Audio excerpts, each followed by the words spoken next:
Friends, ఇవాళ మనం journey to కల్స్డ్ వెల్మ్ అంటే ఓ పాడుబడ్డ కోటలో ఉన్న ఓ పాడుబడ్డోడి దగ్గరికి ఎట్టబోవాలా ఈ మూవీ ఎక్స్ప్లెనేషన్ నేను చూడబోతున్నాం. మూవీ స్టార్ట్ అవగానే ఈవా అని చెప్పి ఈ అక్కాయిని చూస్తాం. ఇప్పుడు ప్రిన్సెస్ అన్నమాట ఈ రాజ్యానికి. అక్కాయికి ఈ పిల్లిగడ్డం ఎవడో ఒక కథ చెప్తూ ఉంటాడు. అనగనగనగా ఓ కాలం, ఆ కాలంలో ఈ కాలం మొహోడు అంటే ఈ నల్లకోట వేసుకున్న ఈడు ఇంకా ఈ పక్కన ఈ తెల్ల బట్టలు వేసుకున్న ఈ తాత వీళ్ళిద్దరు ఉండేవాళ్ళు. అయితే ఈ తాత ఈ కింగ్డమ్ కి కింగ్. ఏమైందంటే ఈ తాతకి వీళ్ళ తాత మిస్ వరల్డ్ అయినట్టు ఒక కిరీటం నెత్తి మీద పెట్టుకున్నాడు చూడండి, దాన్ని ఇచ్చాడు. అయితే ఇది చాలా శక్తివంతమైన కిరీటం. ఇతని తాతకి వాళ్ళ తాత ఇచ్చాడు. ఇది ఎవడి కోరికలు ఏమున్నా సరే తీర్చేసిద్దంట. ఏమన్నా దెబ్బలు తగిలితే ఆ దెబ్బకు కూడా ఆయింట్మెంట్ కూడా అవసరం లేదు, 2 నిమిషాల్లో బాగు చేసేస్తుంది. దాంతో ఎక్కడెక్కడి నుంచో ఎంతో మంది జనాలు వచ్చి ఉల్లిపాయలు కట్ చేస్తుంటే ఏలు తెగిపోయింది వెంటనే క్యూర్ చేయండి అని ఎంతెంత మంది వచ్చి అడిగేవాళ్ళు. అయితే ఒక రోజు ఈ పాపకి బాగు చేసేసాక మన మంత్రి అదే నల్ల టెంట్ మీద వేసుకొని దిగుతల్లా ఇడు బయట వాళ్ళని డ్రాప్ చేసేసి అలా లోపలికి వచ్చి ఎప్పటికే లాగ్ ఎక్కువైపోయింది, ఆ కిరీటం నాకు ఇచ్చాయనని అంటాడు. తాత షాక్ అయిపోయి అసలు ఏందా నీకు ఇచ్చేది కిరీటం, పిచ్చిగాని పట్టిందా ఏంది, దీన్ని మా తాత నాకు ఇచ్చాడు, నేను మళ్ళీ నా మనవడికే ఇస్తానా అంటాడు. మధ్యలో కొడుకులు ఏం చేయాలి, ఒడియాలండి వేసుకోవాలి. ఇంకా సర్లేండి మంత్రగాడు అయితే ఇప్పుడు ఏం ఎత్తనావా లేదా అంటే తాత ఏమో ఇన్ని రోజులు లేకుండా ఒక్కసారిగా సడన్ గా అడుగుతావేంది, ఏం బట్టులు వినపడట్లా, వీడిని తీసుకొని బయటికి వెళ్ళిపోండి అంటాడు. దాంతో వీడు వాడు శక్తులు ఉపయోగించి ఆ శక్తులతో తాత నుజ్జు కింద కొడతా ఉంటాడు. తాత ఏమో ఏం చేయలేకపోతున్నాడు. ఇంక ఎందుకు ఆ కిరీటం అంత శక్తి ఇంత శక్తి అన్నాడు. ఈ నల్ల కోటుడి దగ్గర అంటే ఆ కిరీటం కూడా ఏం చేయలేని శక్తులు ఉన్నాయా, ఇంకేం కావాలంటే ఇడికి. సర్లేండి తాత ఇప్పుడు ఏం చేస్తాడు, నేను ఇవ్వనంటే ఇవ్వనని చెప్పి ఆ కిరీటం గట్టిగా పట్టేసుకుంటాడు. దాంతో ఇడికి ఒళ్ళు మండిపోయి ఇప్పటి నుంచి కొన్ని వేల సంవత్సరాల పాటు ఇట్నే గోలబడి ఉంటావు, ఇంకా నువ్వు ఇంకేమీ చేయలేవు, నీ రాజ్యం మొత్తం నాశనం అయిపోయింది అని చెప్పి నల్లకోటుడు బెండు మూత వేసుకొని చెప్పించేస్తాడు. ఇంకా నిజంగానే అలాగే అయిపోద్ది. ఇంకెందుకు సామి ఆ తాత కిరీటం పెట్టుకుని ర్యాంప్ వాక్ చేసుకుంటూ అటు ఇటు తిరగడం, చేపాన్ని కూడా ఆపలేకపోయింది. సర్లేండి ఇంకా అప్పటి నుంచి అన్ని వేల సంవత్సరాల నుంచి ఆ తాత కోటలోనే ఉండిపోయాడని చెప్పి ఈ పిల్లిగడ్డం వాడు మన ప్రిన్సెస్ అక్కాయికి చెప్తూ ఉంటాడు కదా. అక్కాయి కథ మొత్తం విన్నాక మా అయ్యకి జలుబు చేసిందని ఒక అల్లం మొక్క అడగడానికి వచ్చాను, ఆ అల్లం ఉందంటే ఉందని చెప్పు లేకపోతే లేదని చెప్పు. అలా కాకుండా అరగంట నుంచి కథ చెప్తూనే ఉన్నావు. దానికి పిల్లిగడ్డం వాడు ఏంది మే అంత మాట అన్నావు, కథలేంటి కథలు, ఇదంతా మీ తాత మొత్తాతలకే మే జరిగింది అని అంటే అక్కాయేమో ఇప్పుడు ఏం చేయమంటావు, నన్ను కూడా పోయి వాళ్ళలాగా చేపలకు గురవమంటావా అంటే అది కాదు మే, ఒకవేళ మీకు గాని ఆ మిస్ వరల్డ్ కిరీటం దొరికిందనుకోండి మీ నాన్నగారికి ఉన్న జలుబు దగ్గు ఇంకా రకరకాల తగ్గనివి జబ్బులు చాలానే ఉన్నాయి కదా, కొన్ని రోజులు ఎలాగో సత్తాడు, అది అవ్వకుండా ఉండాలంటే ఈ కిరీటం సంపాదించాలి, అది ఉంటే ఏ జబ్బులైనా నయం చేయొచ్చు అని చెప్పిల్లా. అయితే ఈ పిల్లిగడ్డం వాడు చెప్పేదంతా ఇంకో పిల్లిగడ్డం వాడు వీడు కింగ్ పక్కన ఉండే మంత్రి అంట గోడ చాట్ నుంచి వింటా ఉంటాడు. కట్ చేస్తే ఆ రాజ్యంలోని ఒక విలేజ్ లో మార్టిన్ అని చెప్పి అబ్బాయిని చూస్తాం. ఈ అబ్బాయి కళ్ళు ఉండవు, బేసిక్ గా మనోడే హీరోలేండి. ఇతను కత్తులు సుత్తులు యుద్ధానికి కావాల్సిన సామాన్లన్నీ చేస్తూ ఉంటాడు. వీళ్ళ ఫ్రెండ్ అడుగుతా ఉంటాడు ఏంది ఈ మధ్య తెగ చేస్తున్నావు కత్తులు, యుద్ధమేమన్నా వస్తుందా అంటే అప్పుడే వీళ్ళ మమ్మీ లోపలికి వచ్చి అదే హీరో వాళ్ళ మమ్మీ వచ్చి అదేం కాదు వాళ్ళ మంత్రి ఉన్నాడు కదా నల్లకోట వేసుకుని తిరుగుతుంటాడు, కింగ్ కి బాలేదని కరెక్ట్ టైం చూసుకుని వాడే కింగ్ అయిపోయి ఆ ప్రిన్సెస్ ని కూడా పెళ్లి చేసేసుకుని ఇదే ఊళ్ళో సెటిల్ అయిపోదాం అనుకుంటున్నాడంట. భలే వాళ్ళందరినీ పెట్టుకుంటారు మంత్రులుగా. ఇప్పుడు ఈ మంత్రి గడు ప్రిన్సెస్ ని కింగ్ దగ్గర తీసుకొని పోతాడు. వాళ్ళ కూతురు రాగానే కింగ్ అల్లం మొక్క తెచ్చావా తల్లి అంటే అక్క ఏమో అంతకంటే విలువైంది ఓ ముసలోడి దగ్గర ఒక కిరీటం ఉందంట, అది మిమ్మల్ని బాగు చేయగలదంట, అత్తేస్తా అని అంటది. కింగ్ ఏమో ఏంటి ఆ పిల్లిగడ్డం వాడు నీకు కూడా కథ చెప్పాడా, వాడి దగ్గర పోయి అల్లం మొక్క కాదు ఎవడన్నా పోయి బెల్లం మొక్క అడిగినా వాడు ఇదే కథ చెప్తాడు, ఆడికి ఎవడు చెప్పాడు ఆ కథ నాకు తెలియదు కానీ నువ్వు మాత్రం ఆ కిరీటం కోసం వెళ్ళమాకమ్మా, కిరాణా షాపు పొమ్మంటే అసలు వాడి దగ్గరికి ఎందుకు పోయావని అంటాడు. పాపేమో సరిలో చూద్దామని అంటది. కింగ్ ఏమో వీటన్నిటికంటే ముందు నువ్వు వెంటనే రాజకుమారుడిని పెళ్లి చేసుకో, ఇంకా నేను ఈ రాజ్యం మొత్తాన్ని నిన్ను కూడా వాడికే ఇచ్చేస్తా అని అంటాడు. చెప్తే చాలా మంది ఫీల్ అవుతారు కానీ ఈ మంత్రి గారికి ఇప్పుడు వీడికి ఏమైంది, నల్లకోట వేసుకుని ఉంటే వెళ్ళని అయిపోతాడా, వాడు ఎట్టంటాడో కనుక్కున్నాడికి ఇస్తే అయిపోయింది కదా, పాపం ఆశపడుతున్నాడు, ఎవడో తెలియనోడికి ఇయడం ఎందుకు, తల్లిండి ప్రిన్సెస్ అయితే నేను కూడా అదే పనిలో ఉన్నానులే, ఎవడని తగిలితే వస్తానులే అని చెప్పి బయటకు వచ్చేస్తుంది. అప్పుడు ఇవిడు వెనకాల అక్క వెనకాల పోయి ఎన్నిసార్లు అడిగిన కింగ్ ఆ కిరీటం గురించి అస్సలు చెప్పడు. దానికి నిజంగానే కింగ్ ని తగ్గించే శక్తులు ఉన్నాయి అంటే అవునా మరి ఎక్కడుంది అని అడుగుతుంది. ఏం చెప్తాడంటే చాలా మంది మీ తాత ముత్తాతలంతా దాన్ని ఎలాగైనా సంపాదించాలని అడవుల్లోకి పడిపోయారు, కానీ ఇప్పుడు దాకా తిరగాల. అక్కడికి వెళ్లాల్సిన మ్యాప్ ఒకటి ఉంది, గూగుల్ మ్యాప్ లొకేషన్. ఆ లొకేషన్ ని మీ నాన్న మంచం కింద పెట్టుకున్నాడు. మీ నాన్న కొడుకుంటే వాడు పోయి ఈ పాటికి ఆ గూగుల్ మ్యాప్స్ ఉపయోగించి దాన్ని తీసుకుని వచ్చి మీ నాన్న తగ్గించేవాడు, నీకు అంత సీన్ లేదుగా పోయి ఏసీ ఆన్ చేసుకుని పడుకోపో అని అంటాడు. ఇంకా అక్క ఈ మాటలన్నీ వినేసి నేను ఆడతా తెత్తాను చూడు అని చెప్పి వాళ్ళ డాడీ గదిలోకి ఎలాగ వెళ్ళిపోయి మంచం కింద నుంచి ఆ గూగుల్ మ్యాప్స్ లొకేషన్ తీసేసుకుని ఆ మ్యాప్ లో చూపించినట్టే వెళ్దామని మామూలు బట్టలు వేసుకుని వజ్రాల కత్తేసుకుని ఒక గుర్రం అద్దెకి తీసుకుని అడి నుంచి బయటకు బయలుదేరిద్ది. ఆ నల్లకోటు మంత్రి గడికి నిజానికి ఇవన్నీ తెలుసు, కావాలని ఇదంతా చేయించాడు. ఆ కింగ్ కున్న ఏకైక సంతానం ఈ పాపే కదా, ఈ పాప కూడా అది ఎత్తుక్కుంటా పోయింది అనుకోండి కోట అంతా ఖాళీ అయిపోతే ఇంక కింగ్ అయిపోవచ్చు. కింగ్ కి వాళ్ళ కూతురు పోయిందని తెలియగానే కోపం వచ్చి అందరిని పిలిపించి నా మంచం కింద గూగుల్ మ్యాప్స్ ఉందని అసలు ఎవడు చెప్పాడు నా కూతురు కంటే ఈ మంత్రి గాడిని పిలిపించి ఇంకెవడు ఈ పిల్లిగడ్డం వాడే చెప్పుంటాడు ఉంటాడు. ఇటు మోహన్ చూస్తేనే అర్థం అవుతున్నానంటే కింగ్ ఏమో అతను మాత్రం ఏం చేస్తాడు, ఇటు చేసే అదో పనులకి వీడు వాగేసోళ్ళకి ఈడే అయి ఉంటాడులే అని జైల్లో పడేస్తాడు. అయితే మన కింగ్ ఈ మంత్రి గారితో నువ్వు ఏదైనా చెయ్యి ఎలాగైనా తిరుగు, నా కూతుర్ని ఇక్కడికి ఇప్పుడు తేవాల్సిందే అని అంటాడు. ఇడేమో స్టైల్ ఉంచాను చేస్తాను లేండి, చెయ్యికి ఏం చేస్తాం కానీ నాకేంటి అని అడుగుతాడు. కింగ్ ఏమో నీకేంటి ఏంటో అంటే ఈడేమో అది కాదండి, ఇప్పుడు నేను పోయి అమ్మాయిని ఎతకాలంటే బటులు ఊళ్ళో జనాలు పక్క వాళ్ళు అందరికీ చెప్పాలి కదా, నేను పోయి చెప్తే ఎవడన్నా వింటాడు, అసలు కింగే చెప్పాలి. నేను ఇప్పుడు కింగ్ని కాదు కదా, మీకు పోయి చెప్పేంత ఓపిక లేదు, సో నన్ను కింగ్ని చేస్తే అట్ట పోయి ఇట్ట మీ కూతురుని తెచ్చేస్తా, మీ కూతురు రాగానే మళ్ళీ కింగ్ అయిపోండి అనగానే కింగ్ కూడా సర్లే పోయేదోడు చేసుకొని అంటాడు. వీడు ఇప్పుడు వెంటనే వాడు గదిలోకి వెళ్ళి ఆ గదిలో పెద్ద అద్దం ఉంటది, ఆ అద్దంలో వాళ్ళ చెల్లితో మాట్లాడుతూ ఉంటాడు. వీడు మంత్రగాడిలా ఉన్నాడు, అందులో చెప్తా ఉంటాడు ఈ ముసలి చచ్చినోడు నేను ఏం చెప్తే అదే చేస్తున్నాడు, నన్ను కింగ్ని కూడా చేసేస్తున్నాడు, ఇప్పుడు చూసుకో దీని తర్వాత నుంచి ఈ చుట్టుపక్కల రాజ్యాలు అందరి మీద పడి వాళ్ళందరిని తొక్కేసి నేనే పెద్ద కింగ్ అవుతా, కానీ మధ్యలో వీళ్ళ కూతురు మళ్ళీ వెనక్కి వస్తే నాకు బ్యాండ్ బాజా బాగుతాయి, సో ఎక్కడ నీకు చుట్టుపక్కల కనిపిస్తే దాన్ని లేపే అని అంటాడు. కట్ చేస్తే మనం ఇప్పుడు హీరోని చూస్తాం. ఇతను కళ్ళు లేవని చెప్పానుగా, మనోడు వంటగా అడవిలోకి పోయి చెట్టు కొట్టేసి చెట్టు ఒడబిక్కొని వస్తా ఉంటాడు. అలా వాళ్ళ విలేజ్ కి ఇంటి దాకా లాక్కుని వెళ్ళిపోతాడు. వాళ్ళ మమ్మీ అడ్జస్ట్ నీకు కళ్ళు లేవని మర్చిపోయావా, అప్పుడప్పుడే గుర్తు తెచ్చుకో, నేనే ఒక్కదైపోయి ఎప్పుడు ఇన్ని పనులు చేయలేదు, నువ్వెందుకు పోతున్నావు అంటే మనోడేమో పొల్లలేదుకుంటున్నాను కదా అని చెప్పి పిచ్చోడిని అనుకుంటున్నావు అమ్మా, నన్ను కళ్ళు ఒకటే లేవు, మిగతా బాడీ బట్టలు బాగానే పని చేస్తున్నాయి, రోజు చేసేదే కదా, భయపడమాక నువ్వు, క్రిస్మస్ కూడా వస్తుంది, పనులన్నీ నేనే చేస్తా అంటాడు. ఇలా వీళ్ళు మాట్లాడుతూ ఉంటే అప్పుడే ఇక్కడికి ప్రిన్సెస్ అక్కయ్య వచ్చింది. తన గుర్రాలు కత్తి అవి పట్టుకొని పారిపోయింది కదా, ఈ విలేజ్ కి వచ్చింది. ఏమైందంటే తను తన సొంత కత్తిని తీసుకొని వచ్చింది. ఆ కత్తి ఇప్పుడు దాకా జీవితంలో వాడకపోవడం వల్ల అది తుప్పు పట్టిపోయింది. దానికి మంచిగా షేప్ ఇచ్చి పదును పెట్టాలని ఊళ్ళో పదును పెట్టే వాళ్ళు ఎక్కడ ఉన్నారంటే ఇక్కడ పంపించారు. ఈవిడ ఇక్కడ గేటు దగ్గర నుంచుంటే మనోడ దూరం నుంచే పాప స్మెల్ అలా పీల్చేసి ఇక్కడ ఏదో అద్భుతం ఉంది, ఆ అద్భుతాన్ని నేను వాసన పీల్చగలుగుతున్నా అని చెప్పి పరిగెత్తుకుంటూ పాప దగ్గరకు వచ్చేస్తాడు. ఇక్కడికి వచ్చేసి నేను మీకు ఏం హెల్ప్ చేయగలను, ఏదైనా చేసేస్తా అంటాడు. పాప ఏమో నేను నా కత్తికి పదును పెట్టాలి, గుర్రానికి ఫుడ్ పెట్టాలి అని చెప్పగానే మనోడు నేను ఏది కావాలంటే అది పెడతాను, ఈ పనులన్నీ అయ్యేదాకా మీరు హ్యాపీగా పోయి మామ దగ్గర కూర్చోండి అని అంటాడు. ఈ పనులన్నీ చేస్తూ ఉంటే అక్కయ్య లోపలికి ఇంటి లోపలికి వెళ్ళిద్ది. అప్పుడే ఇవిడ ప్రిన్సెస్ ని చూడగానే గుర్తుపెట్టేసిద్ది. అసలు ప్రిన్సెస్ మా ఇంట్లో ఉండటం ఏంటని హడావిడి చేసిద్ది. ఇంట్లో ఉన్న బన్ను మొక్కలన్నీ ఇచ్చేస్తుంది. మనోడు ఈ గ్యాప్ లో కత్తికి పదును పెట్టేసి తెచ్చేస్తాడు. ఇలా మాట్లాడుతూ ఉన్నప్పుడు అక్కయ్య మ్యాటర్ మొత్తం చెప్పేసిద్ది. బేసిక్ గా ఊళ్ళో ఎవరి కదిలి ఇచ్చినా చెప్పేస్తుంటది. నేను ముసలోడు కిరీటం గురించి పోతున్నాను, గూగుల్ మ్యాప్స్ కూడా ఉంది అని చెప్పి విషయం చెప్తే వీళ్ళ మమ్మీ ఆ మాట విని ఆ పిల్లి గెట్టం ఈ కథ మీకు కూడా చెప్పాడా, ఆ కిరీటం అక్కడ ఉందో లేదో తెలియదు కానీ చాలా మంది పోయారు, ఒక్కడు కూడా వెనక్కి రాల. అక్క ఏమో మా నాన్నకి ఎలాగైనా తగ్గించాలి అంటుంది. ఆంటీ ఏమో అంత అల్లం గడ్డేస్తాను ఎత్తకపోయి సర్బత్ చేయి తల్లి, ఎదవ స్టంట్లు వద్దంటే అక్క ఏమో నేను పోతా అంటే ఆంటీ సర్లే నైట్కి ఏడే ఉండు పొద్దున్న వెళ్ళిపో అని అంటుంది. కాసేపటికి మనోడు ఏమంటాడంటే నేను కూడా ప్రిన్సెస్ తో పాటు ప్రిన్సెస్ వెనకే పోతా అంటాడు. అప్పుడు మనోడు మాత్రం ఏం చేస్తాడు, యవ్వనం కాటేస్తున్నట్టుంది. వంట అలాగే ఊళ్ళో ఎన్ని రోజులు ఉంటాడు. వీళ్ళ మమ్మీ ఏమో తిట్టిద్ది, ఇప్పుడు దాకా ఎంతమంది పోయి అసలు వెనక్కే రాలేదు, నీ కళ్ళు కూడా లేవు, వెళ్ళి ఏం చేస్తావంటే మనోడేమో అన్ని కళ్ళు పెట్టుకుని పోయి పీకింది మాత్రం ఏముంది, మిగతా వాళ్ళు నేను వెళ్తా అంటాడు. వాళ్ళ మమ్మీకి భయం వేసేసి టీ తాగిపోదులే అని చెప్పి టీ ఇచ్చిద్ది. టీలో నిద్ర మాత్రం కలిపేసిద్ది. ఈ నిద్ర లేసేటప్పటికి నెక్స్ట్ రోజు మధ్యాహ్నం అయిపోద్ది. లెగిసి చూస్తే వీళ్ళ మమ్మీ ఏమో నేను తెగలేపాను, నువ్వే లేగలేదు, ప్రిన్సెస్ వెళ్ళిపోయింది అని అంటుంది. వీడు అలా చూస్తూ ఉంటే ప్రిన్సెస్ కర్చీఫ్ కింద పడిపోయి ఉంటది. దాని తర్వాత వీడు పని చూసుకుంటూ ఉంటే మనోడికి ఎందుకో ప్రిన్సెస్ గౌరవం ఈ చుట్టుపక్కలే ఉంది అనిపించింది. చూస్తే చుట్టుపక్కలేంది వీడు పక్కనే ఉంది. వీడు అలా పోయి ఇదేంది ప్రిన్సెస్ తో పాటు పోకుండా ఈ ఊళ్ళో పడి తిరుగుతుంది అంటే ప్రిన్సెస్ కి ఏదో అయింది. అంతే మనోడు బట్టలు సామాన్లు అన్ని సర్దుకొని బయలుదేరుతా ఉంటాడు. వీళ్ళ మమ్మీ వద్దనిది కానీ ఇంకా ఎంతసేపు ఆపుతాదో, చెప్పాను కదా యవ్వనం కాటేస్తుందని. సో వెంటనే ఆపి ఒక గొడ్డల చేతిలో పెట్టి ఒక బస్తా నిండా బన్ను మొక్కలేసి ఇచ్చిద్ది. ఈడు గుర్రానికి పోతా ఉంటాడు.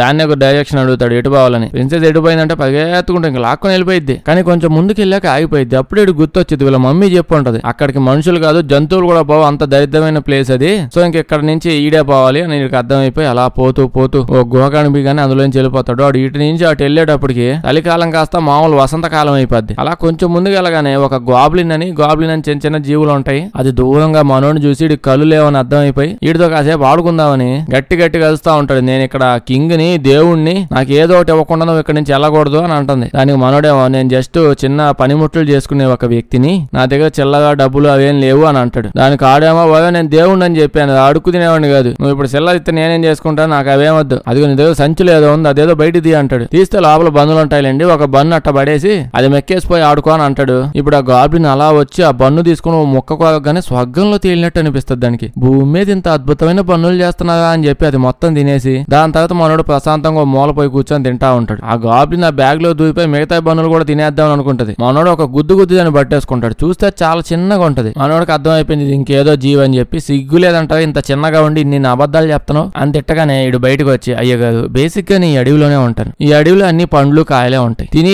ఇసుగు వచ్చేసింది. ఏంటండి ఇది ఇంత మెత్తగా ఎంత బాగుంది, ఏ చెట్టు కాస్తా ఇవి అని అనగానే మనోడు ఇంకో బన్ను చేతిలో పెట్టి పోతూ ఉంటాడు. పోతూ ఉంటే ఇది ఒక సలహా ఇచ్చింది. ఆగు, నీ ఫేస్ చూస్తే అర్థమైపోయింది నువ్వు ప్రిన్సెస్ కోసం వచ్చావని. పాప సూపర్ గా ఉంటది, అటు నుంచి పోగా కనిపిస్తుంది. అలా పోతే అక్కడ ఒక విచ్ కనిపించింది. ఆ విచ్ ని డీటెయిల్స్ అడుగు, ఆవిడకి మ్యాటర్ అంతా తెలుసు. కానీ అది చాలా తెలివైంది. ఓవర్ యాక్షన్ చేసి నిన్ను ఏదో ఒకటి చేసినా చేస్తుంది. ఇక్కడ నుంచి జాగ్రత్తగా ఉండు. ఒకవేళ నీకు దానికి పిల్లి కనిపించింది అనుకో, ఆ పిల్లిని నీ సంచిలో వేసుకొని వెళ్ళిపో, తెలుస్తాలే తర్వాత అర్థమైంది పో అని చెప్పి అంటాడు. ఇప్పుడు వాడు అలా పోతూ ఉంటాడు. మధ్యలో చాలా నదులు, చెరువులు, కొండలు, బండలు అన్ని అడ్డం వస్తా ఉంటాయి. అయినా సరే మనోడు అస్సలు ఆకుండా పోతూనే ఉంటాడు. ఈ గాబ్లిన్ గాని చూస్తే గాలుడు అసలు వదిలేలాగే లేడు. జీవితంలో మొట్టమొదటిసారి బండు తిన్నట్టున్నాడు. ఇటు పోతూ ఉంటే మనోడికి నిజంగానే విచ్ అయితే కనిపించింది. ఆ విచ్ అని అర్థమైపోగానే మనోడు ఇటు సైడ్ ప్రిన్సెస్ ఏమైనా వెళ్ళిందా అని అడుగుతాడు. ఈవిడేమో నేను చాలా ముసల్దాన్ని అయిపోయాను, వచ్చిందేమో నాకైతే ఏం గుర్తులేదు అంటే, నాకేం గుర్తుండవు కదా, అందుకే నేను అన్ని డైరీలో రాసుకుంటాను, దా మా ఇంటికి పద, అందులో ఉన్నదంతా చదివేసి వినిపిస్తాను, నీకు అర్థమైపోద్ది అని అనగానే మనోడు అలా ఇంటి దాకా వెళ్ళిపోతాడు. ఇంట్లోకి వెళ్ళాక విచ్ ఆలోచిస్తా ఉంటది. అబ్బా ఈ హ్యాండ్సమ్ కూరని ఈ రోజు నేను తినేస్తా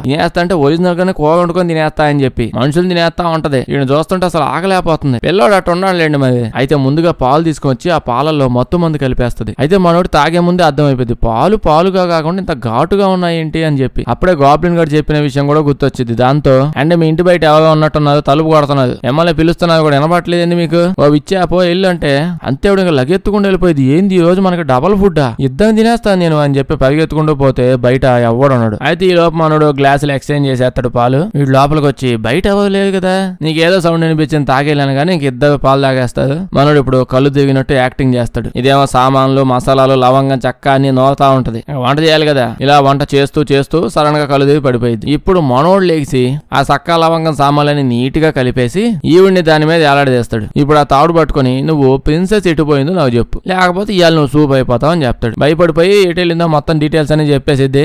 అయితే ఇందాక గాబ్లిన్ గారు చెప్పాడు కదా, వాడు చెప్పినట్టే పక్కనే పిల్లి ఉంటే ఆ పిల్లి కూడా ఎత్తకపోతాడు. ఆడు వెళ్ళిపోతుంటే ఈవిడైతే నన్ను వదిలేసాము పక్కన పెట్టి ఇప్పేసి ఎట్నే వదిలేసామంటే సూప్ కాదు నేను గ్రిల్ అయిపోతాను అంటది. నేను అస్సలు పట్టించుకోకుండా వెళ్ళిపోతాడు. దాని తర్వాత ఆవిడ చెప్పిన దారిలో పోతూనే ఉంటాడు. ఆ దారి ఏమో చాలా దరిద్రంగా ఉంటది. మధ్యలో గాబ్లిన్ గారు ఎంట పడుతూనే ఉంటాడు. అయ్యా చిన్న బెడ్ ముక్క అయ్యా చిన్నదైనా పర్లేదు, కనీసం వాసన చూసి ఇచ్చేస్తాను, ఒకసారి చూపించయ్యా అని అడుగుతూ ఉంటాడు. వీడు అసలు ఏది పట్టించుకోకుండా కష్టపడి పోతూనే ఉంటే అప్పుడే మనం విచ్చని చూస్తాం. ఇప్పుడు ఎలాగోలా పక్కన ఉన్న తాడు ఇప్పించేసుకొని తన గదిలో ఉన్న ఒక అద్దం దగ్గరికి వచ్చింది. అద్దం దగ్గరికి వెళ్ళి ఫోన్ నెంబర్ డైల్ చేయగానే అటు నుంచి ఆ అద్దంలో మన మంత్రి గారు ఉన్నాడే కింగ్ దగ్గర వాడొస్తాడు. వీడు చెల్లి అని చెప్పి ఇందాక మాట్లాడాడు ఈవిడే, అద్దంలో స్టార్టింగ్ లో మాట్లాడిలా ఈవిడతోనే అనమాట. అయితే ఈవిడ చెప్పిద్ది, నాకెందుకో నువ్వు పెట్టిన నా శాపం విరుగుడైపోయిద్దే అని చెప్పి భయం వేస్తుంది అని అంటది. అప్పుడు వీడు చెప్తాడు నా శాపం విరుగుడయ్యేది ఏంటి అని. ఇంకా అర్థమైద్ది మనకి. ముసలోడు కిరీటం పెట్టుకొని ఉంటాడు కదా, వాడికి శాపం పెట్టింది ఎవరు అనుకుంటున్నారు, వీడే. ఆ రోజు వాడికి శాపం పెట్టిన తర్వాత అన్ని వేల సంవత్సరాల నుంచి ఇంకా బతుకుతూనే వస్తున్నాడు వీడు. అంటే వీడు అప్పటి నుంచి రాజ్యానికి కింగ్ అవుదాం అని చెప్పి నానా సంకల్పం నాకుతూనే ఉన్నాడు వీడు. వీడేమో అంత పెద్ద శాపాలు పెడతాడు, ఆ కిరీటాన్ని ఆపే శక్తులు ఉన్నాయి, వేల సంవత్సరాల పాటు యంగ్ అండ్ డైనమిక్ గా బతుకుతున్నాడు. ఇంకేం కావాలి స్వామి వీడికి, అసలు యాదస్తం ఎక్కువైపోయినట్టుంది. యాదవ్కి సరే అయిపోయింది అనుకున్నాం, అది కాదు అన్ని వేల సంవత్సరాల నుంచి బతుకుతున్నాడు కదా, ఒక్కసారి కూడా కింగ్ అవ్వలేకపోయాడా. ఇంకా కింగ్ అయి మాత్రం అసలు పీకేది ఏముంది చెప్పండి. రకరకాల కింగులు పుడుతున్నారు పోతున్నారు, ఈడు మాత్రం అట్నే మంత్రిగా బతికిపోతున్నాడా. సరే ఇప్పుడు మన తాత అయితే ఉన్నాడు, ఆడి దగ్గర శక్తులు ఉన్నాయి, కిరీటంలో ఏవో వజ్రాలు ఉన్నాయి, దాని వల్ల ఏం అవ్వలేడు అనుకుందాం. మిగతా వాళ్ళంతా మామూలు మనుషులేక వాళ్ళని చంపైనాడు కింగ్ అవ్వలేకపోయాడు. ఇంకేం బీగుతాడు వీడు కింగ్ అయ్యాక చెప్పండి. సర్లేండి వీడు ఇప్పుడు అడుగుతాడు, వస్తే తిక్కదానా ఆయన శాపం వీరుడు అయిపోయింది అంటావేంది నువ్వు, వాడేమైనా అంత గొప్ప వీరుడా, వాడు శాపాన్ని ఆపేయగలిగే అంత శక్తులు వాడి దగ్గర ఉన్నాయా అంటే అప్పుడు ఈవిడు చెప్పిద్ది, పనికి మాలినోడా వేల సంవత్సరాలు అయిపోయేటప్పటికి నువ్వు అసలు ఏం శాపం పెట్టావన్న విషయం కూడా మర్చిపోయావా, నువ్వు పెట్టిన శాపం ఏంది అసలు. ఇన్ కేసు ఎవడైనా ఆ కిరీటం కోసం గాని ఆ కింగ్ వేసుకొని తిరిగే ఆ నైటీ కోసం గాని దేనికోసమైనా అక్కడికి పోయి ఆ కింగ్ గాని చూశాడు అనుకోండి, ఆ కింగ్ ని చూసి చూడగానే వెంటనే వాళ్ళంతా బండగాళ్ళు అయిపోతారు. అంతే ఇంకా జీవితాంతం బండల్లాగే ఉండిపోతారు. కానీ ఇప్పుడు వచ్చాడే వాడికి అసలు కళ్ళే లేవు. సో నీ శాపం ప్రకారం వాడు అక్కడ పోయినా ఇంకేమీ కాదు. అది కాకుండా ఇంకో బొల్లి ఉంది, అదేంటి ఎవడైనా కొన్ని గంటల పాటు ఇంకా తాతతో పాటు అలాగే ఉన్నాడు అనుకోండి, విగ్రహంలా చేంజ్ అవ్వకుండా, అంటే కొంచెం టైం స్పెండ్ చేయగానే ఆ శాపం విరుగుడు అయిపోద్ది. అప్పుడు నువ్వు ఇంకా చేపలు పెట్టడం ఆపేసి చేపలు అమ్ముకుంటూ బతకాల్సి వస్తుంది. ఇంకా నువ్వే ఏదో ఒకటి చేయను కానీ వాడు వెంటనే వాడి శక్తులు ఉపయోగించి అక్కడి నుంచి ఇక్కడికి ఒక్క సెకండ్ లో వచ్చేస్తాడండి. చూసుకుంటే ప్రపంచంలో ఉన్న శక్తులన్నీ పనికిమాలినోడి దగ్గర ఉన్నాయి. అయినా ఇంకా సరే వాడికి అసలు ఏం సరిపోవట్లేదు. సర్లేండి ఇక్కడికి వస్తాడు, మనోడిని చూస్తే మనోడు ఇంకా కొండ ఎక్కుతా ఉంటాడు. వాడికి వెళ్ళాలంటే కొండలు ఎక్కాలంట. ఆ విచ్ అన్ని ఇయ్యే చెప్పింది, అడ్రస్ సరిగ్గా చెప్పలేదు. మనోడు కొండలు ఎక్కుతా ఉంటాడు, ఆ పక్కనే గర్ల్ ఫ్రెండ్ గారు హెల్ప్ చేస్తా ఉంటాడు. అప్పుడే పనికిమాలినోడు వచ్చి ఈయన్ని ఒక విగ్రహంలా మార్చేసి కిందకి తోసేస్తాడు. ఈయన్ని కూడా ఎన్ని తోసేస్తే పనంతా అయిపోయింది కదా అంటే ఒరిజినల్ గా చూస్తే నిజంగానే తోసేస్తాడు. కానీ కరెక్ట్ గా వాడు కింద పడే టయానికి వాడిని ఆపేసి ఆ గాబ్లిన్ వాయిస్ తో ఇటుతో మాట్లాడుతూ ఉంటాడు, నేనే కాపాడా నిన్ను, నువ్వు వ్యాధి పడిపోతే. మనోడు ఇప్పుడు సరిలో నీకు ఇంకో బన్ను ఇస్తాను తినేసి మళ్ళీ హెల్ప్ చేయంటే దానికి ఈడేమో నీ బన్ను నీ దగ్గర పెట్టుకోగాని అసలు ఇక్కడ ఎంత సోదంతా జరుగుతుంది కదా, ఇదంతా ఎందుకు జరుగుతుంది అనుకుంటున్నావు? ఆ కోటలో ఒక ముసలోడు ఉంటాడు. ఆ ముసలోడు శాపాలు పెడతా ఉంటాడు. వాడు పెట్టిన ఆ శాపం వల్లే ఎంతెంత మంది చచ్చిపోతున్నారు, ఇన్ని సోది పనులన్నీ జరుగుతున్నాయి. నువ్వు గానీ ఆ కోటలో పోయి ఆ ముసలోడిని లేపేసావు అనుకో, ప్రిన్సెస్ ని కాపాడొచ్చు, జనాల్ని కాపాడొచ్చు, అంతా బాగా అయిపోద్ది అని చెప్పుకునే వావ్ ఈ విషయం ఇప్పుడు దాకా చెప్పకుండా ఇప్పుడు చెప్తున్నానంటరా, సర్లే నువ్వు చెప్పినట్టు చేస్తాలే అంటాడు. ఇప్పుడు ఓకే అయితే నీకు షార్ట్ కట్ చెప్తాను వెంటనే వెళ్ళిపోవచ్చు అని ఒక్క సెకండ్ లో పక్కన తీసుకుని వెళ్ళిపోతాడు ఆ కోట దగ్గరికి. కోట నిజంగానే పాడుపడిపోయింది. కోట కంటే దాని వెనకాల షేప్ లో ఉన్న కొండే పెద్దదిగా ఉంది. మనోడు లోపలికి వెళ్తా ఉంటే విగ్రహాలు పిచ్చగా కనిపిస్తాయి. మనోడేమో ఈ కింగ్ కి విగ్రహాలు పిచ్చి ఉందేమో అని అనుకుంటాడు. కానీ ఒరిజినల్ గా అయితే పాపం ఇక్కడికి వచ్చాక జనాలందరూ విగ్రహాలుగా చేంజ్ అయిపోయారు. చెప్పాను ముసోడు కళ్ళల్లో ప్రేమగా ఎవరు చూసినా విగ్రహాలు అయిపోతాయని. అదే ఈ శాపం అందరూ ఆడే ఉండిపోయారు అప్పటి నుంచి. మనోడు ఒక్క విగ్రహం దగ్గరికి పోతూ ఉంటాడు. మన ప్రిన్సెస్ కర్చీఫ్ ఉండాలి, దాన్ని అక్కడ చూస్తాడు. ఆ స్మెల్ తో అలా పోతూ ఓ విగ్రహం దగ్గర పోతాడు. మన ప్రిన్సెస్ కూడా విగ్రహం అయిపోయిందిలేండి. వీడికి అర్థమైపోయింది ఇదే ప్రిన్సెస్ అని. మనోడికి ఇంకా కోపం వచ్చింది. ఎందుకంటే ముసలోడు ప్రిన్సెస్ ని విగ్రహం చేసాడు, నాకు దక్కకుండా చేసాడని చెప్పి కోపంలో ఉన్నాడు. పక్కనే ఉన్న కత్తి కూడా తీస్తాడు. అప్పుడే మనం ముసలోడిని ఫస్ట్ టైం చూస్తాం. బెట్టింగ్ లో డబ్బులన్నీ పోగొట్టుకున్నలాగా మూల కూర్చొని మీదోడి బొంత కప్పుకొని ఏడుస్తా ఉంటాడు. మనోడేమో ముసలోడు నువ్వు ఈరోజు సచ్చావంటాడు. తాత కొంచెం షాక్ అవుతాడు. అందరూ వచ్చి రాగానే కిరీటం ఎక్కడ పెట్టావు అని అడిగేవాళ్ళు. ఈడేంది నువ్వు సచ్చావని అంటాడు. ఇప్పుడు అలా గుడ్ల అప్పగించి ఈయన చూస్తానే ఉంటాడు. మళ్ళీ షాక్ అవుతాడు. ఈడేంది ఇంతసేపు చూసినా విగ్రహం అవ్వట్లేదు అని చెప్పి. మన తాత అలా లేచి ఏంటో నువ్వు విగ్రహం అవ్వట్లేదు అని అంటే మనోడేమో ఆ విషయం నీకు తెలియాలి, నన్ను అడుగుతావేంటి, అసలు ఈ సోదంతా నాకొద్దు, ఈ శాపానికి విరుగుడు ఇవ్వడానికి నేను వచ్చాను అని అంటాడు. కరెక్ట్ గా నువ్వు నా ఎదురు వచ్చి ఉంచున్నావంటే నేను లేపేస్తాను, అప్పుడు శాపానికి విరుగుడు అయింది, అసలు నా కళ్ళు కూడా కనిపించవు అని అంటాడు. అప్పుడు మన తాత నీ కళ్ళు కనిపించవంట, ఆ విషయం ముందు చెప్పాలి కదా, దా వచ్చి ఇక్కడ కూర్చో. అవును శాపానికి విరుగుడు అది ఇది అన్నావు, ఎట చేస్తావు, ఏం ఉపాయం ఉంది నీ దగ్గర అంటే నాకు ఒక గాల్బిన్ చెప్పాడు, నిన్ను గాని లేపేస్తే శాపం కూడా పోయిద్ది అని అన్నాడు అని అంటాడు. దానికి మన తాత బాగా ఆలోచించి ఎదవ జీవితం బతికడం కంటే పోవడం బెస్ట్, కోటలో రోజుకో మూల కూర్చొని ఏడ్చాను, మొత్తం కోట అంతా కవర్ చేసేసాను, ఇంకా నా వల్ల కాదు ఈ విగ్గు కూడా మొయ్యలేకపోతున్నాను. ఆ మేకప్ ఆర్టిస్ట్ గాడు నాకు విగ్గు దేవ పెట్టుకుంటా అంటే ఏదో గొడవ బొచ్చంతా పీక్కొచ్చి నా మొహం మీద జల్లాడు, అందులో లేపేస్తే ఇదంతా అయింది అంటున్నావు కదా, సరే లేపే అంటాడు. ఇప్పుడు అలాగా కింద కూర్చొని చెప్తూ ఉంటాడు, నా జీవితంలో నేను ఎప్పుడు ఒక చీమకు కూడా హాని చేయలేదు, కానీ ఇక్కడ చూస్తేనేమో నా వల్ల పాపం ఇంతమంది విగ్రహాలు అయిపోయారు, వాళ్ళ జీవితం అంతా నాశనం చేసుకున్నారు, నా వల్ల ఎన్ని కష్టాలు వస్తాయి జనాలకి అని చెప్పి అనుకుంటూ ఉంటాడు. అంతలావున ఓ బాధపడిపోయే బదులు జనాల్ని విగ్రహం చేయాలని చెప్పి ఇష్టం లేకపోతే పొయ్యి ఏ గోడ వెనకాలో నుంచొని మాట్లాడాలి, ఇలా ఏదో నైటీ ఒకటి వేసుకుని గుమ్మానికి అడ్డంగా కూర్చోకూడదు. సర్లేండి మాటలన్నీ విన్నాక మనోడు అలా చంపైపోతాడు. కానీ అప్పుడే ఒక్కసారి ఆగిపోయి ఇప్పుడు దాకా చీమకు కూడా హాని చేయలేదంటున్నారు, మరి మీ పరిస్థితి ఏంటి ఇంత దరిద్రంగా ఉంది అని చెప్పి అంటాడు. ఇప్పుడు చూడండి ఇంకా ఒక్కసారిగా మనోడు టెంట్ వేసుకొని తుమ్మని వస్తాడు. ఈ మంత్రిగాడు ఆడొచ్చి నువ్వు నేను చెప్పినట్టు ఎందుకన్నా ముసలోని చంపట్లేదు, ఈ పాడి చంపేసి ఉండాలి, చంపవు, నువ్వు నా ప్లాన్ మొత్తం నాశనం చేసేసావు వాడిని చంపకుండా అని అంటాడు. మనోడేమో అసలు ఎవడు నువ్వు ఎవడైతే నాకింది కానీ నేను చంపేస్తుంటే మధ్యలో అవి చంపలేదంటావేంటి అంటే ఇక్కడ ఏదో జరుగుతుంది, నేను చంపని ఇప్పుడు పో అని అంటాడు. అనవసరంగా వచ్చా అని చెప్పి కోపం వచ్చి మనోని పట్టుకొని పైకి కిందకి ఎత్తెత్తి కొడతా ఉంటాడు. ఈ గ్యాప్ లో మన తాతను కూడా దెబ్బేస్తాడు. తాత మధ్యలో నన్ను ఎందుకు కొట్టావు, తన్నుకుంటే తన్నుకోండి అని అంటాడు. మనోడు ఇప్పుడు అలా లేసి మధ్యలో గాబ్లిన్ గాడు గొంతు వేసినట్టు ఏదో వాయిస్ వేసుకుని మాట్లాడుతున్నప్పుడే నాకు అర్థమైంది ఖచ్చితంగా నువ్వు గాబ్లిన్ కాదని చెప్పి. అసలు బన్ను మొక్కిస్తా అంటే నువ్వు వద్దన్నావు, అయినా నువ్వేమో మిమిక్రీ ఆర్టిస్ట్ అనుకుంటున్నావా, నువ్వు చెప్తే ఎందుకు నమ్మేస్తాను, అందుకే తాతను కూడా చంపలేదు అంటాడు. మనోడి కోపం వచ్చేసి వీడిని మళ్ళీ పట్టుకుని మళ్ళీ గోడకేసి గుద్ది చచ్చిపోయాయని కాపేస్తాడు. ఓ నిమిషానికి మళ్ళీ పట్టుకుంటాడు, మళ్ళీ గుద్ది చచ్చిపోయాయని కాపేస్తాడు. ఇదేం ఆనందం నీకు అని అడిగితే నేను మామూలుగా చంపను, చిత్రహింసలు పెట్టి చంపుతాను. ఇప్పుడు ఆగాగు నిన్నే 4 రోజుల క్రితమే కొత్త చిత్రహింస ఒకటి నేర్చుకున్నాను, ఎవడో ఆన్లైన్ లో కోర్స్ ఇచ్చి మరి నేర్పించాడు, సో టైం పట్టింది, నువ్వు కదలకుండా అక్కడే ఉండాలి, మరి చెప్తున్నా నువ్వు కదిలితే అసలు ఒప్పుకోనని చెప్పి వాడేదో చిత్రహింసలది కొత్త టెక్నిక్ నేర్చుకుంటే దాన్ని అంటే శక్తి అంతా కూడగట్టుకోవాలి, దానికోసమే చాలా ప్రయత్నాలు చేస్తూ ఉంటాడు. అప్పుడే మన తాత పక్క నుంచి మనోడు తెచ్చుకున్న సుత్తో గొడ్డలో ఏదో ఉందిగా అది ఇటు సైడ్ ఇసుగుతాడు. అది ఇటు సైడ్ రాగానే మనోడు దాన్ని పట్టుకుని దడేళ్ళని ఇసుగుతాడు, అది వెళ్ళి వాడి తగులుకుంటది. అంతే ఏదో ఒక్కసారిగా వాడి శక్తులన్నీ పోతా ఉంటాయి. మనోడి దగ్గర పోయి వాడి బాడీ మీద గొడ్డలు లాగ్గానే ఒక్క దెబ్బ గాల్లోకి వెళ్ళిపోతాడండి. ఇందుకే పనికి మళ్ళీ ఆన్లైన్ కోర్సులు ఎట్ట పెడితే అట్లా నేర్చుకోకూడదు, పూర్తిగా నేర్చుకోవాలి. మామూలు శక్తులు ప్రదర్శిస్తూ ఉన్నా ఇంత జరిగేది కాదు. వాడు గొడ్డలు తీసుకుని మేదేసేదాకా అలా గాల్లో చేతులు తిప్పుతా ఉంటాడు. నేను నేర్చుకున్నా చూపిస్తా నీకు ఆగాగని చెప్పి. అదంతా వదిలేండి గాని మన తాత ఏంది గొడ్డలు అట్ట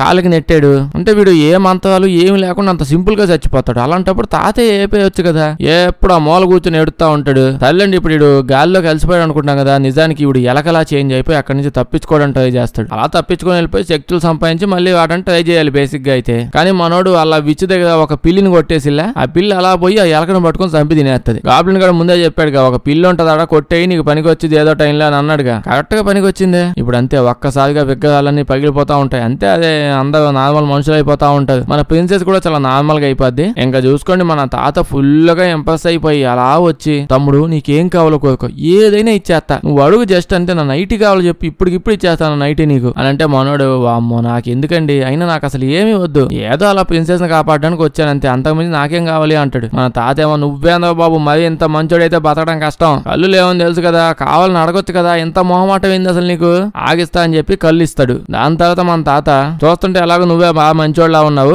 అందుకే ఇప్పుడు నిన్ను ఈ సామ్రాజ్యానికి నా రాజ్యం మొత్తానికి కింగ్ చేస్తా, నా కిరీటం కూడా నీకే ఇచ్చేస్తా, ఇదిగో పాపను కదా ఈ పాపను కూడా క్వీన్ చేసేస్తా, మీరిద్దరు ఎక్కడే ఉండాలంటాడు. అడిగి మళ్ళీ ఇలాంటి వాడికే కిరీటం ఇచ్చాడు. ఎంత మంచిగా ఉంటే ఆ పనులు జరగవు, అట్టండి ఏదో మాటి వస్తా ఉంటది. సర్లేండి వీళ్ళందరైతే బాగా హ్యాపీ అయిపోతారు. పాప వాళ్ళ నాన్న ఉండాలి, అతను జలుబు చేసింది అన్న విషయమే మర్చిపోయింది. సర్లేండి కాసేపు సడన్ గా గుర్తొచ్చేసి, ఏంటి అది మా నాన్నకు కొంచెం జలుబు చేసింది, వెంటనే తగ్గించేయచ్చు కదా అంటే, అట్నే పో అని అంటాడు. వీళ్ళిద్దరైతే ఇప్పుడు ముందుగా మేము మా ఊరికి పోయి కావాలి, ఆ తర్వాత ఇక్కడికి వచ్చి కింగ్ క్వీన్ అవుతానులే అంటే, సరే అంటాడు. ఇప్పుడు వీళ్ళిద్దరు అలా బయటకు వస్తారు. ఇక్కడ చూస్తే కింగ్ గాడు ఫుల్ తగ్గిపోయి మంచి ఊపు వచ్చేసి నైట్ టైం ఓట్ల మీద ఇప్పుడు దిగుతున్నాడు ఇటు. అంతే అక్కడతో అందరూ హ్యాపీ, సినిమా అయిపోద్ది. వీడియో వేస్తే లైక్ చేయడం మర్చిపోద్ది. కొంచెం బాగా వింత సినిమాలు ఏమైనా ఉంటే చెప్పండి, చేద్దాం. అందరూ చూసేసిన సినిమాలు వద్దు, వీడియో వేస్తే మీ ఫ్రెండ్స్ కి షేర్ చేసేయండి. సబ్స్క్రైబ్ చేయడం మర్చిపోవద్దు, లేకపోతే మన వీడియోస్ నోటిఫికేషన్ మీకు రావు. Thank you.